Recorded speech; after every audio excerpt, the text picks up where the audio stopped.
साथियों नमस्कार। एक महत्वपूर्ण बात थी जिस कारण हमें सीधी बात नो बकवास पार्ट से हटकर अपना ये वीडियो रिलीज करना पड़ रहा है।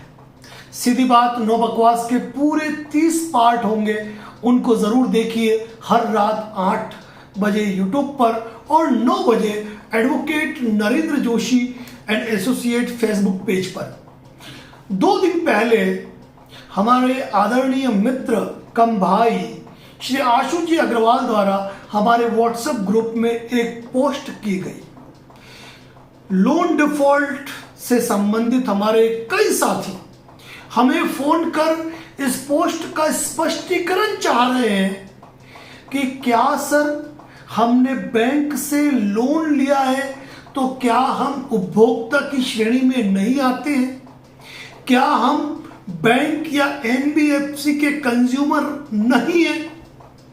एक्चुअली साथियों, कंज्यूमर प्रोटेक्शन एक्ट उपभोक्ता संरक्षण अधिनियम एक ऐसा कानून है जहां कोई भी संस्थान यदि आपके हितों की अनदेखी करता है, अपनी सेवा में दोष कारित करता है या ऐसा कोई कृत्य करता है जिससे आप मानसिक प्रताड़ना के शिकार होते हैं, उन तमाम परिस्थितियों में मान लीजिए कि रिकवरी एजेंट ने हरेसमेंट की, बदसलूकी की, गलत तरीके से आपके अकाउंट के चार्जेस काटे गए, आपके सैंक्शन लेटर में जो नियम शर्तें लिखी थी उन नियम शर्तों के अनुरूप उन्होंने जो है अपना काम नहीं रखा, आपके मल्टीपल ईसीएस हिट कर दिए, आपके खिलाफ कोई केस फाइल किया जो वो हारे, यानी कि कोई भी ऐसा कृत्य किसी बैंक या एनबीएफसी ने किया जिससे कि आपके अधिकार प्रभावित हुए, आपकी सेवा में दोष कारित हुआ, आप मानसिक प्रताड़ना के शिकार हुए, जिसके लिए आपको वकील हायर करना पड़ा, अपनी जमानतें करवानी पड़ी, नोटिस का जवाब देना पड़ा। एग्जाम्पल के लिए मैं शॉर्ट उदाहरण दूंगा कि आपके खिलाफ किसी एनबीएफसी या बैंक ने सेक्शन 25 का केस फाइल कर दिया। अब सेक्शन 25 का केस फाइल करने के बाद बीएनएस 316, 318 का केस फाइल करने के बाद आपने अपनी जमानत करा ली। अब आपने अपनी जमानत तो करा ली, जमानत कराने के बाद आपका लोन सेटल हो गया, उन्होंने आपको सेटलमेंट लेटर दिया, सेटलमेंट लेटर मिलने पर आपने राशि का भुगतान कर दिया, आपको no dues certificate, zero statement, no objection जो भी देना है कंपनी ने आपको दे दिया, लेकिन कंपनी ने आपके केस को विड्रॉल नहीं किया। आपने मेल भी डाला, विड्रॉल नहीं किया।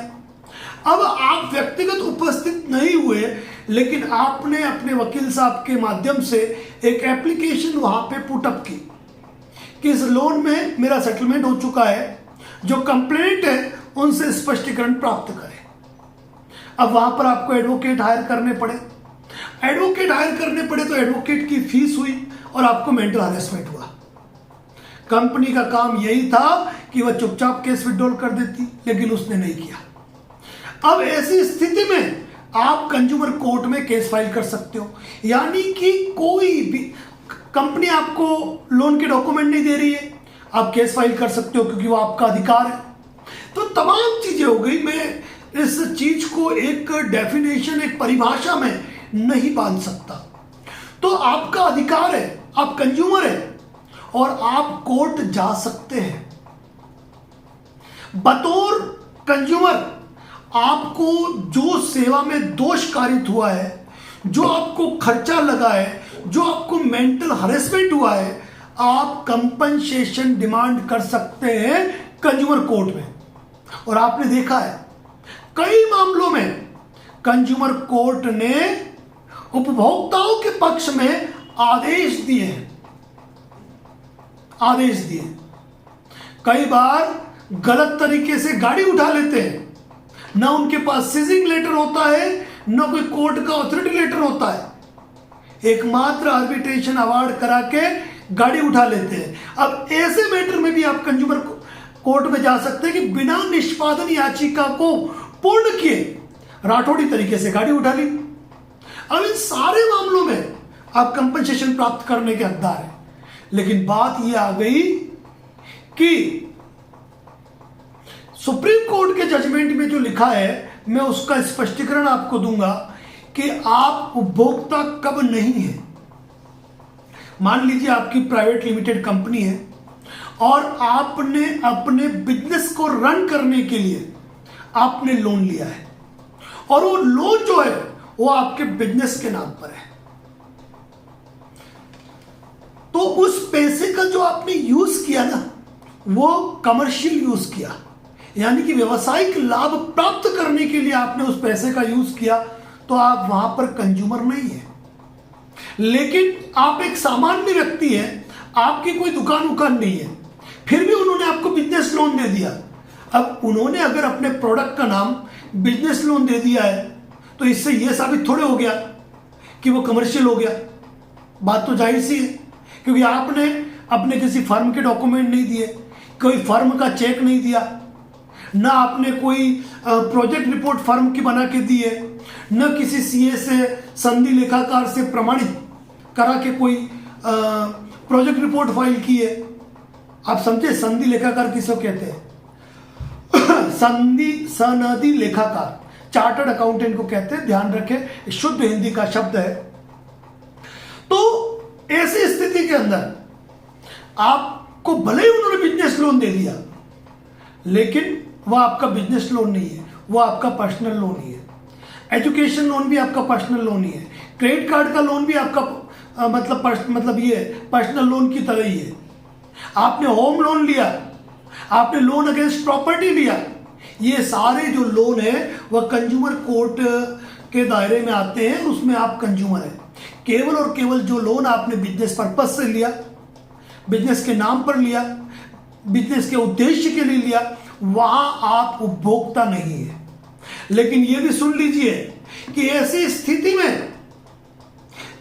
स्थिति में जब आपने कोई बिजनेस लोन लिया और आप उपभोक्ता नहीं है, तो आप कौन सी कोर्ट में मूव कर सकते हैं, वो भी बता देता हूं। वैसे तो आपको सारे लोग कहेंगे कि सिविल कोर्ट मूव कर सकते हैं, लेकिन नहीं, मैं थोड़ा सा अलग कहूंगा। आप मूव हो सकते हैं स्थायी लोक अदालत। अब स्थायी लोक अदालत में यह बात है कि यदि सरकार या सरकार से जुड़े किसी निकाय से यदि आपको कोई शिकायत है, तो ही आप स्थायी लोक अदालत में जा सकते हो। तो यहां मैं बता दूं कि जितनी भी एनबीएफसी कंपनी है, ये मिनिस्ट्री ऑफ कॉरपोरेट अफेयर्स और आरबीआई से गवर्न होती है। ऐसी कंडीशन में भले ये सरकारी इकाइयां नहीं है, लेकिन आप अपने क्लोज में, अपने पिटिशन में नंबर 1 पे कि यह company ministry of corporate affairs से रजिस्टर्ड होकर आरबीआई के दिशा निर्देशन में हमारे क्षेत्र में वित्तीय सुविधाएं प्रदान करती है, इस भाषा को यूज करते हुए आप स्थायी लोक अदालत जा सकते हैं। अब आप सोच रहे होंगे कि सर आप उपभोक्ता अदालत की बात कर रहे हैं, स्थायी लोक अदालत की बात कर रहे हैं, आप सिविल कोर्ट की बात क्यों नहीं कर रहे हैं? तो एक बात सुन लीजिएगा, स्थायी लोक अदालत और कंज्यूमर कोर्ट, इनमें फास्ट डिसीजन होते हैं। दूसरी बात, स्थायी लोक अदालत के आदेश की ये मान के चलना अपील नहीं होती है, ठीक है ना? तो भले आप कंज्यूमर नहीं है, लेकिन जा सकते हैं। कंज्यूमर को आप मेरी इस परिभाषा में समझ सकते हैं कि मैं एक एडवोकेट हूं, ठीक है? अब मैंने, चलिए मुझे दूर रखते हैं अपन कि एडवोकेट छोड़ देता हूं, मैं एक आम इंसान हूं और मैंने एक कार खरीदी। अब मैंने कार खरीदी व्हाइट नंबर प्लेट की, यानी कि व्यक्तिगत यूज करने के लिए। अब उस कार के अंदर कोई भी खराबी होती है, इंश्योरेंस का इश्यू होता है, तो मैं कंज्यूमर कोर्ट में जा सकता हूं। लेकिन यदि मेरी कार जो है यदि वो पीली पट्टी है, यानी कि टैक्सी है, तो मेरी टैक्सी पर्पस से ली है, तो टैक्सी पर्पस से ली हुई कार जो है वह कमर्शियल यूज में आती है, तो वहां मैं कंज्यूमर नहीं हूं, क्योंकि मैंने उस गाड़ी को अपने व्यवसायिक उद्देश्य के लिए खरीदा है। समझ गए होंगे। एक और एग्जांपल दूंगा कि मैंने मेरे घर में एसी लगाया, तो एसी में कोई दोष आया, समझ रहे आप? तो घर में एसी लगाया तो वो मैं कंज्यूमर हूं। लेकिन अगर वही एसी मैंने मेरी दुकान में लगाया और वो व्यवसायिक उपयोग में काम में आ रही है, देन मैं कंज्यूमर नहीं हूं। इस चीज को ध्यान रखिए। एक लोन लेने वाले कस्टमर हमेशा ही बैंक या एनबीएफसी का उपभोक्ता है और उपभोक्ता के अधिकार उसके पूरे सुरक्षित है। और सबसे बड़ी बात यह कि उपभोक्ता कोर्ट में अपनी पिटीशन आप खुद फाइल कर सकते हो, वकील की जरूरत नहीं है, एंड 1 CR तक कोई कोर्ट फीस नहीं लगती है, और सेम का सेम स्थायी लोक अदालत के अंदर भी है, आप अपना केस खुद फाइल कर सकते हैं। और यदि आपकी किसी सेवा में दोष कारित हुआ है तो आपको ये केस फाइल करने चाहिए और कंपनसेशन लेने चाहिए। क्योंकि कारण क्या है मालूम है? एक सिरफिरा होता है ना, वो इतिहास लिखता है। आज हम अगर हाईकोर्ट सुप्रीम कोर्ट के जजमेंट की बात करते हैं, चाहे आर्बिट्रेशन में हो, सेक्शन 25 में हो, 138, किसी भी केस में हो, कुछ लोग होते हैं जो निचले मामलों को ऊपर तक ले जाते हैं और कानूनी लड़ाइयां लड़के अपने पक्ष में डिसीजन पाते हैं। इसीलिए अगर आपके साथ इनजस्टिस होता है, आपकी सेवा में दोष कारित होता है, तो आपके अधिकार सुरक्षित है, यह आपको जानना चाहिए। रिकवरी एजेंट के हरेसमेंट में भी, सेवा में दोष पर भी, अनाधिकृत ट्रांजैक्शन पर भी, नियम शर्तों के उल्लंघन करने पर भी, क्षेत्राधिकार से परे बाहर केस करने पर भी, हर मामले के अंदर आप कंज्यूमर कोर्ट में केस फाइल कर सकते हैं। और जितने भी डॉक्यूमेंट तलब कराने हो ना, आप कंज्यूमर कोर्ट के माध्यम से भी तलब करा सकते हैं, यह आपका अधिकार है। साथियों, बने रहे इसी प्रकार की जानकारी के लिए advocate Narendra Joshi YouTube channel और फेसबुक पेज पे। Thank you so much. जय हिंद, जय भारत, जय मेवाड़। और एक बात कहूंगा, सीधी बात, नो बकवास के पूरे 30 पार्ट आएंगे 30 दिन तक। एक चीज क्लियर कर रहे हैं। अगर आपका भी कोई सवाल है तो YouTube के कमेंट सेक्शन बॉक्स में जाकर जरूर लिखें। क्यों? अगर आपका सवाल पे हमने पहले बात नहीं रखी होगी तो उस पर भी वीडियो पोस्ट होगा। इसी के साथ अपनी बात को यही समाप्त करता हूँ। हाँ, एक बात और, कुछ पोस्ट ऑफिस में अपग्रेड चल रहा है, कुछ साथियों को दिक्कत आ रही है, अर्जेंट कोई नोटिस वगैरह भेजने हैं तो आप ब्लू डार्ट जैसे कुरियर जिनकी ट्रैकिंग रिपोर्ट आपको मिल सकती है, आप उनका यूज करें। Thank you so much.